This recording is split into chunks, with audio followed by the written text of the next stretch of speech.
Howdy. Welcome to the Texas Hill Country.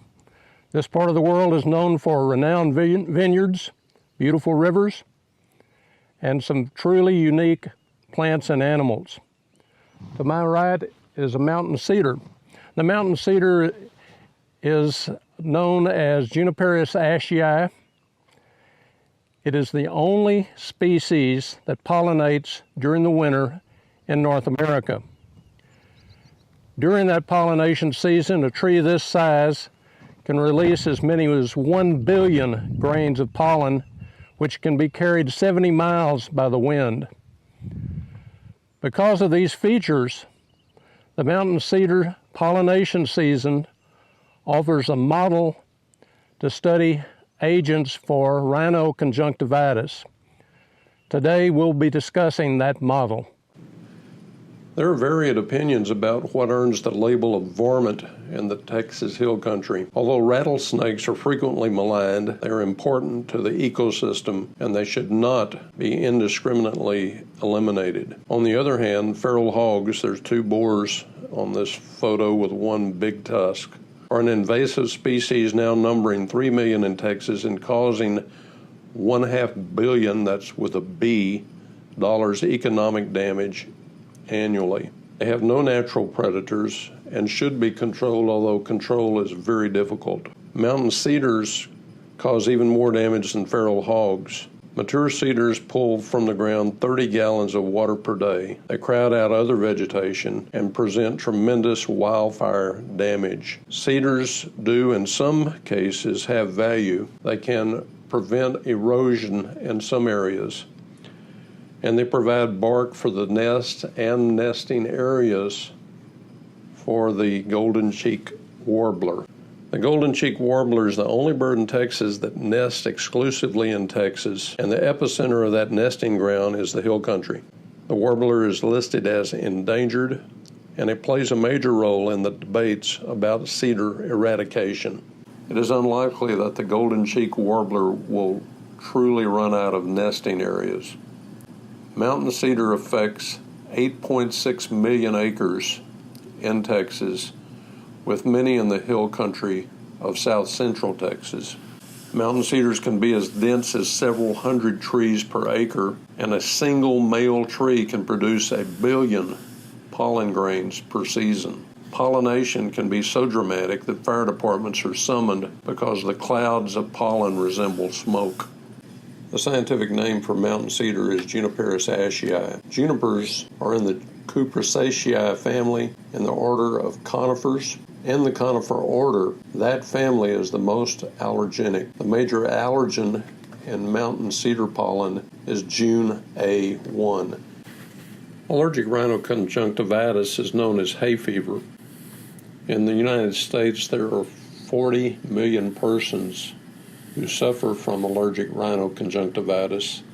Their symptoms include nasal itching and congestion and sneezing, as well as eye symptoms of redness, itching, and tearing. In the hill country, allergic rhinoconjunctivitis that occurs in the wintertime is commonly referred to as cedar fever.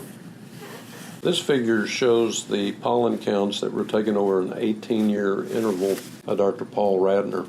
On the x-axis are the dates starting in December through February. On the y-axis are the mountain cedar pollen counts, grains per thousand. You will note that starting in mid-December until the early part of February, there are substantial counts. Keep in mind that a count of only 30 grains per cubic meter will cause symptoms. So there are many days that there are counts from 3,000 to as high as 10,000. And at the top of the figure, you'll note that some days the counts are high as 50,000, tremendously high counts for any pollen season. This next figure illustrates the start and end dates of adequate mountain cedar pollen counts for a clinical trial. The x-axis shows the same 18 seasons, while the y-axis illustrates the start dates, shown by blue circles, and the end dates, shown at the top by red squares, for each season. The horizontal numbers in the middle of the figures show the number of days there are adequate counts for a clinical trial. This information gathered by Dr. Radner allows advanced logistical planning by scientists initiating a study. There have been multiple trials involving the Mountain Cedar model. 8 of those were immunotherapy studies. There are 30 published pharmaceutical studies with others yet to be published. And there are perhaps as numerous generic trials involving nasal sprays that have been performed that are unpublished. In CEDAR trials, the same nasal and ocular symptoms are evaluated as for other allergy trials. The nasal symptoms that are reported by the subjects include runny nose, itchy nose, sneezing, and congestion, while the eye symptoms involve itchy eyes, watery eyes, and redness.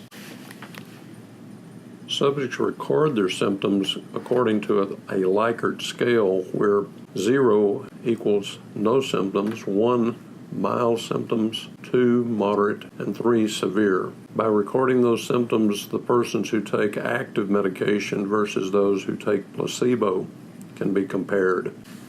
Mountain cedar pollen has also been used for allergy chamber exposure trials. Investigators in the Biogenics Research Chamber of San Antonio have shown that cedar allergic individuals reliably react to mountain cedar pollen, while healthy non-allergic subjects do not respond to the pollen at all.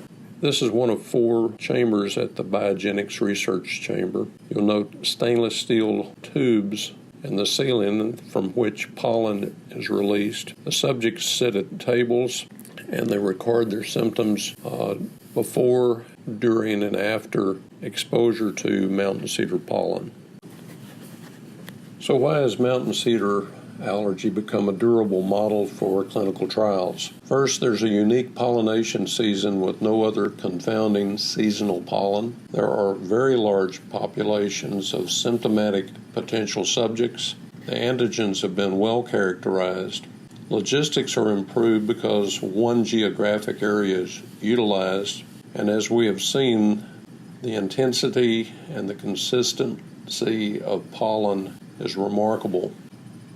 Many times, mountain cedar studies for new drug application submissions have been utilized. Those type of studies are known as pivotal or phase 3 trials. The FDA will accept the mountain cedar model for one of the 2 large seasonal trials, and then any other pollen can be used for the second of the 2 trials.